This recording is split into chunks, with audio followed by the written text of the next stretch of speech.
ഇണക്കിളിക്കൂട്ടം ഭാഗം 20. അച്ഛ അച്ഛൻ എന്നീ പറയുന്നത്? ഞാൻ അനുവിന് വിവാഹം കഴിക്കാനോ?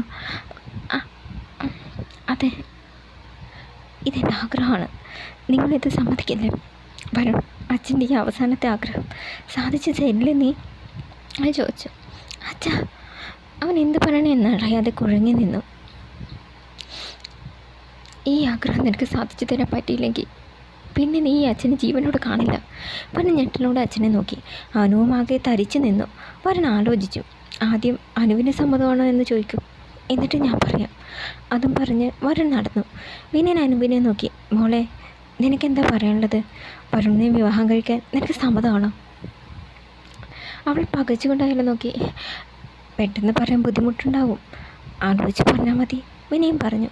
അവളൊന്നും മിണ്ടാതെ മുഖം കുനിച്ച് തിരിഞ്ഞ് നടന്നു.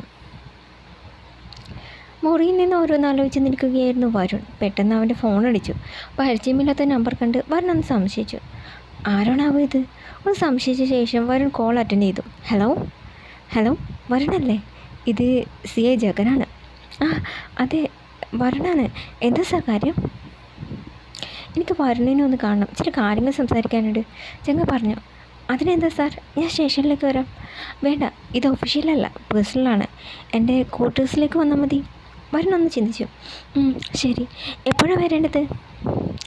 ഇന്ന് ഈവനിങ് ഒരു 6 മണിക്ക് വന്നാൽ മതി. പിന്നെ തൻ്റെ ആ ഫ്രണ്ട് അനന്തുവിനെ കൂടെ കൂടിക്കോളൂ. ശരി സാർ. അവൻ കോൾ കട്ട് ചെയ്തു. സാർ എന്തിനായിരിക്കും തങ്ങളെ പേഴ്സണലായിട്ട് കാണണമെന്ന് പറഞ്ഞത്? ഇനി അന്നത്തെ ആ സംഭവവുമായി ബന്ധപ്പെട്ട് എന്തെങ്കിലും ചോദിക്കാനായിരിക്കുമോ? ഏതായാലും പോയി നോക്കാം. അവൻ തൻ്റെ ഫോണെടുത്ത് അനന്തുവിൻ്റെ നമ്പർ ഡയൽ ചെയ്തു. ക്വാർട്ടേഴ്സിന് മുന്നിൽ വണ്ടി നിർത്തി വരുണും അനന്തവും ഇറങ്ങി. ഇരുവരും CIയുടെ ക്വാർട്ടേഴ്സിന് മുന്നിൽ ചെന്ന് ബെല്ലടിച്ചു. കുറച്ച് സമയത്തിന് ശേഷം വാതിൽ തുറന്നു. നിങ്ങളെത്തിയോ? വാ. ഇരുവരും അകത്തേക്ക് പ്രവേശിച്ചു. ഇരിക്കൂ. ഇരുവരും ജഗനാഭിമുഖമായി സോഫയിൽ ഇരുന്നു. എന്താ രണ്ടാൾക്കും കുടിക്കാൻ വേണ്ടതേ? ഒന്നും വേണ്ട. അത് പറ്റില്ല. ദേവി, 2 ചായ ഇവിടേക്ക് എടുത്തോ. അയാൾ അടുക്കളയിലേക്ക് നോക്കി പറഞ്ഞു. പിന്നെ തിരിഞ്ഞ് ഇരുവരെയും നോക്കി. സാറൻ തന്നെ ഞങ്ങളെ കാണണമെന്ന് പറഞ്ഞത്? വരൻ തിരക്കി. അന്ന് കണ്ടെത്തിയ അസ്ഥികൂടവുമായി ബന്ധപ്പെട്ട് എന്തെങ്കിലും കാര്യം പറയാനാണോ? അനന്ത് ചോദിച്ചു. അയാൾ ഗൗരവത്തോടെ തല കുലുക്കി. അതിനെക്കുറിച്ച് പറയാൻ തന്നെയാണ് നിങ്ങൾ കാണണമെന്ന് പറഞ്ഞത്. വരുണവും അനന്തവും പരസ്പരം നോക്കി. അപ്പോഴേക്കും ചായ എത്തി. എടുക്കടോ. ഇരുവരെ ചായ എടുത്ത് കുടിച്ചു. ഇനി മാറ്ററിലേക്ക് വരാം. അന്നത്തെ ആ സ്കെൽറ്റൻ്റെ റിപ്പോർട്ട് വന്നിട്ടുണ്ട്. അത് ആരാണെന്ന് കണ്ടുപിടിച്ചിട്ടുമുണ്ട്. നേരോ? ആരുടേതാണ് സാർ അത്? അനന്ത് ആകാംക്ഷയോടെ ചോദിച്ചു. അത് പറയാം. അതിനു മുമ്പ് എനിക്ക് കുറിച്ച് കൂടുതൽ അറിഞ്ഞുകൊള്ളാമെന്നുണ്ട്. അതിൻ്റെ പേരിലാണല്ലോ നിങ്ങളുടെ കുടുംബങ്ങൾ തമ്മിൽ ശത്രുതയിലായത്. ശരിക്കും ആ സ്ഥലത്തിന് എന്താ ഇത്ര പ്രത്യേകത? ഇരുവരും ചോദ്യം കേട്ട് പുഞ്ചിരിച്ചു. അതൊരു കഥയാണ് സാർ. അത് സത്യമാണോ കള്ളമാണോ എന്ന് ആർക്കും അറിയില്ല, വരുൺ പറഞ്ഞു. എന്താ കഥ? പണ്ട് നാടുവാഴത്തെ കാലത്ത് നാട്ടിൽ പ്രമാണിമാരായ 2 ഭൂപതിമാരുണ്ടായിരുന്നു. ഞങ്ങളുടെ 2 തറവാട്ടിലുമായിട്ട്. അവർ വലിയ കൂട്ടുകാരായിരുന്നു. ഞങ്ങൾ 2 തറവാട്ടുകാർ അന്ന് വലിയ സൗഹൃദത്തിലായിരുന്നു കഴിഞ്ഞിരുന്നത്. അവർ 2 പേരും കൂടി പണി കഴിപ്പിച്ചതാ ഭൂപതിക്കോട്ട. അപ്പോൾ 2 കൂട്ടർക്കും അവകാശപ്പെട്ടതാണത് അല്ലേ?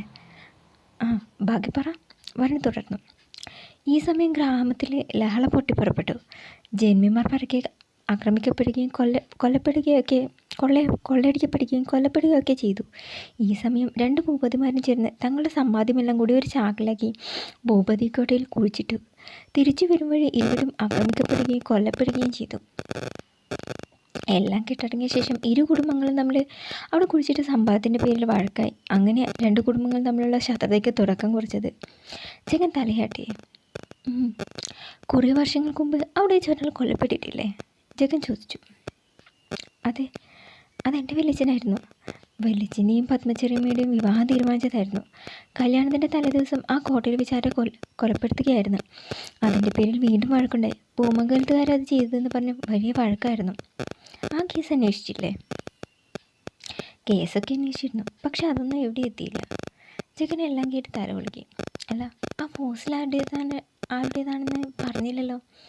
അയാൾ ഗൗരവത്തോടെ അവരെ നോക്കി. പറയാം. അതിനു മുമ്പ് ഒരു കാര്യം കൂടി. വരുണിൻ്റെ മുത്തച്ഛന് നിങ്ങൾ 3 മക്കളല്ലാതെ ഒരു മകൾ കൂടി ഉണ്ടായിരുന്നു അല്ലേ? വരുണും അനന്തവും ഒന്ന് പരിങ്ങി പരസ്പരം നോക്കി. ഉണ്ടായിരുന്നു ചിത്ര. അവരിപ്പോൾ എവിടെയുണ്ടെന്ന് അറിയാമോ?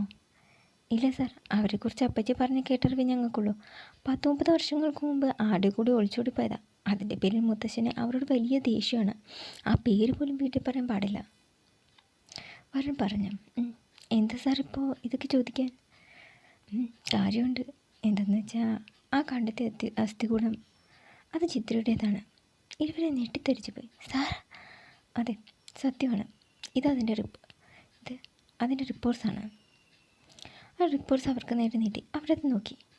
എന്നാണ് ചിത്ര ഒളിച്ചോടിപ്പോയി എന്ന് പറഞ്ഞത്? അത് കൃത്യമായി പറഞ്ഞാൽ വരണമെന്ന് ആലോചിച്ച്. ഇവൻ്റെ വലിയച്ഛൻ കൊല്ലപ്പെട്ട ദിവസം, അന്നാണ് ആൻറ്റി കാണാതായത്. ഏതായാലും ഞാനിതിനെക്കുറിച്ച് വിശദമായി ഒന്ന് അന്വേഷിക്കട്ടെ. വിചാരിച്ചിടത്തോളം ഇത് കുറച്ച് പ്രയാസം പിടിച്ച കേസാണ്. എന്തെങ്കിലും ആവശ്യമുണ്ടെങ്കിൽ വിളിക്കാം. ശരി സാർ. ഇരുവരും യാത്ര പറഞ്ഞ് ഇറങ്ങി. ചിത്രയുടെ മരണവിവരം പൂമംഗലത്തെ ആകെ ആടി ഉലച്ചു. നീലകണ്ഠൻ ആകെ തകർന്നു പോയി. ഈശ്വര, സത്യം അറിയാതെ ഞാൻ എൻ്റെ മോളെ ഒരുപാട് ശപിച്ചു. അവൾക്ക് സംഭവിച്ചത് എന്താണെന്നറിയാതെ പോയല്ലോ ഞാൻ. നീലകണ്ഠൻ കരഞ്ഞുകൊണ്ട് പറഞ്ഞു. എല്ലാവരും അയാളെ സമാധാനിപ്പിക്കാൻ ശ്രമിച്ചു.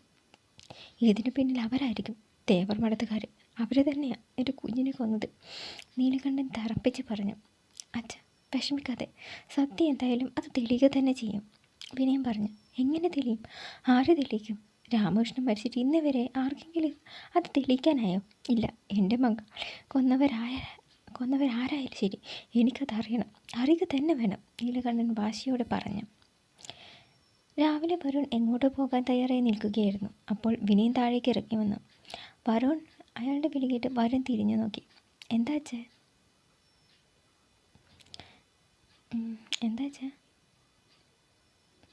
എന്തിനാ ഒറ്റയ്ക്ക് പടിയിറങ്ങി വന്നത്? വരുൺ ചെന്ന് അച്ഛനെ പിടിച്ച് കസേരയിലിരുത്തി. എനിക്ക് നിന്നോടൊരു കാര്യം ചോദിക്കാനുണ്ട്, അതിനാ പടിയിറങ്ങി വന്നത്. എന്താ അച്ഛാ? വരുൺ അച്ഛനെ വെച്ച് നോക്കി. ഞാനൊന്ന് പറഞ്ഞ കാര്യം, അതിനെക്കുറിച്ച് അറിയാനാണ് ഞാൻ വന്നത്. പറ. അനുവിനെ വിവാഹം കഴിക്കാൻ എനിക്ക് സമ്മതമാണോ? വരുണൊന്ന് പരിങ്ങി. എല്ലാവരും അവിടേക്ക് വന്നു. അച്ഛനറിയാവുന്നതല്ലേ എല്ലാം. എന്നിട്ടും എനിക്കെൻ്റെ വീണയെ മറക്കാൻ കഴിയില്ല. അത് ശരി.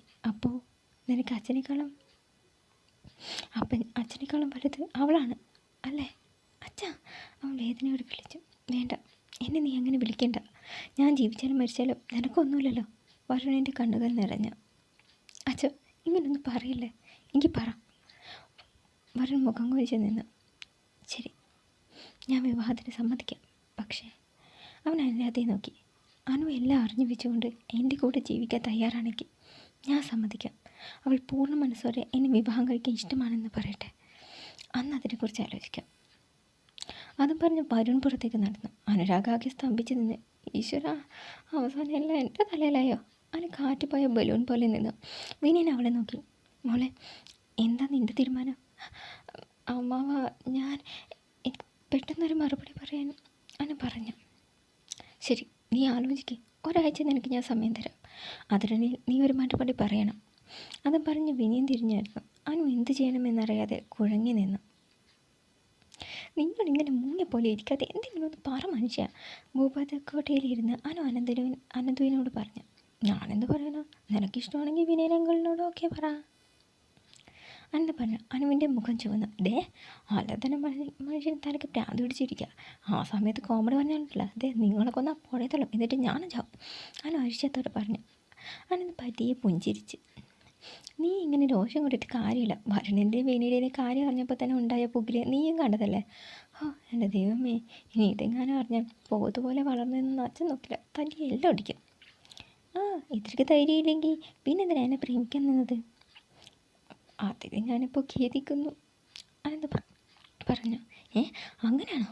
നിങ്ങൾ ഇന്ന് ഞാൻ അവൾ അവിടെ കിടന്ന് വടിയെടുത്തു. അനന്ത് ഞെട്ടി. അവൾ അടിക്കാൻ ഊന്നിയതും അവനോട് അനു വേണ്ട. അനന്ത് അവളുടെ കൈ പിടിച്ചു. എന്താടി ഇത്? ഞാൻ ചുമ്മാ പറഞ്ഞതല്ലേ. അനന്ത് ചിരിച്ചുകൊണ്ട് പറഞ്ഞു. അവന് വടി കളഞ്ഞ് അവൻ്റെ മാറിലേക്ക് ചാഞ്ഞു. നമ്മളിപ്പോൾ എന്താ ചെയ്യുക? അവൾ വിഷമത്തോട് ചോദിച്ചു. അവൻ പിടിവിട്ട് അവിടെ ഇരുന്നു. ഒപ്പം അനുവും. കാര്യങ്ങളൊക്കെ ആക്കി കൈവിട്ട ലക്ഷണമാണ്. ആ കണ്ടെടുത്ത പോസ് ചിത്രാൻ്റിയുടേതാണ് എന്ന് അറിഞ്ഞതോടെ രണ്ടു കൂട്ടരും പകയെ ഇരുട്ടിച്ചിരിക്കുകയാണ്. അവന് പറഞ്ഞു. എനിക്ക് തോന്നുന്നത് ഇതിന് രാമവല്യച്ചൻ്റെ മരണവുമായി എന്തോ ബന്ധമുണ്ടെന്നാ. ചിത്രയെ കൊന്ന ആൾ തന്നെയാണ് വല്യച്ചനെയും കൊന്നത്. ചിത്രയെ കൊല്ലുന്നത് അദ്ദേഹം കണ്ടിട്ടുണ്ടാവും. അത് കണ്ടതുകൊണ്ടാവാം വല്യച്ചനെയും കൊന്നത്. അനന്ത് പതിയെ എഴുന്നേറ്റു. ഏതായാലും ഒരു കാര്യം ഉറപ്പാണ്, രണ്ട് കുടുംബക്കാർക്കും ഒരു പൊതു ശത്രുവുണ്ട്. അനു പറഞ്ഞു. അത് ആരാണെന്ന് കണ്ടുപിടിച്ചാൽ മതിയായിരുന്നു. ഈ രണ്ട് കൊലപാതകങ്ങൾ തെളിയിക്കപ്പെട്ട ഇരു കുടുംബങ്ങളും തമ്മിലുള്ള ശത്രുത അവസാനിപ്പിക്കാൻ പറ്റും. 30 കൊല്ലമായി പോലീസ് പോലും തെളിയിക്കാൻ കഴിയാത്ത കേസ് നമുക്കെങ്ങനെ തെളിയിക്കാൻ സാധിക്കുന്ന? നടക്കുന്ന കാര്യം വലുത് പറ. അനു പറഞ്ഞു. സാധിക്കും, ഒരാൾ വിചാരിച്ചാൽ ഉറപ്പായി സാധിക്കും. അനന്ത് പറഞ്ഞു. അനു മുഖമുയർത്തി അവനെ നോക്കി. ആര് വിചാരിച്ചാൽ? ഇയാളോ? അനു മനസ്സിലാവാതെ ചോദിച്ചു. അനന്ത് ചിരിച്ചു. വരുൺ വിചാരിച്ചാൽ ചിലപ്പോൾ ഇത് തെളിയിക്കാൻ സാധിക്കും. അനു അമ്പരപ്പോടെ വായും പൊളിച്ച് അവനെ നോക്കി. പിന്നെ പൊട്ടിച്ചിരിച്ചു. ചിരിക്കാൻ പറഞ്ഞതല്ല, കാര്യമായിട്ട് പറഞ്ഞതാ. 6 മാസം തികയാൻ ഇനി 1 മാസം തികച്ചില്ല. അതുവരെ ആ SIയും പ്രതീക്ഷിച്ചിരുന്ന ആ വിഷ്ണു ശർമ്മ എന്നെയും കൊണ്ടങ്ങ് പോകും. അതിനു മുമ്പ് ഇത് തെളിയണം അനന്ത് പറഞ്ഞു. 14-ാം തീയതിക്ക് മുമ്പ് ഇത് തെളിയിക്കണമെന്ന് വരുണേട്ടനോട് പറയാൻ സാധിക്കുമോ? അതെന്താ 14-ാം തീയതിയിൽ കണക്കെന്ന് ചോദിച്ചാൽ എന്ത് പറയും? അനു ചോദിച്ചു. അതിന് ഞാനല്ലോ ഇക്കാലം വരുണേനോട് ആവശ്യപ്പെടുന്നത്, പിന്നെ നീയല്ലേ? അനന്ത് കള്ളുടെ ചിരിയോടെ പറഞ്ഞു. അനു ഒന്നും മനസ്സിലാവാതെ അന്തം വിട്ട് അവനെ നോക്കി. ഞാനോ? അതെ, നീ എന്താ അവനോട് പറയേണ്ടതെന്ന് ഞാൻ പറഞ്ഞുതരാം. അതുപോലെ അങ്ങ് പറഞ്ഞാൽ മതി. വാശി കയറിയ അവൻ എന്ത് ചെയ്യും? അനന്ത് പറഞ്ഞു. അനു അങ്കലാപ്പോടെ അവനെ നോക്കി. രാത്രി എല്ലാവരും ഹാൾമുറിയിൽ ഇരിക്കുകയായിരുന്നു. അനു അവിടേക്ക് വന്നു. വലിയമ്മാവ. അവൻ ഭയം ഉള്ളിലൊതുക്കി വിളിച്ചു. വിനി മുഖമുയർത്തി അവളെ നോക്കി. എന്താ മോളെ? അത് ഞാൻ അമ്മാവൻ പറഞ്ഞ കാര്യത്തെക്കുറിച്ച് ആലോചിച്ചു. അവൾ പറഞ്ഞത് കേട്ട് എല്ലാവരും അവളെ ഒറ്റയാക്കി. വരുണ അവളെ നോക്കി. എന്താ മോളെ, എന്താ നിൻ്റെ തീരുമാനം? അയാൾ അല്പം ആവലാതിയോട് ചോദിച്ചു. അത് എനിക്ക് വരുണേൻ്റെ കല്യാണം കഴിക്കാൻ സമ്മതമാണ്.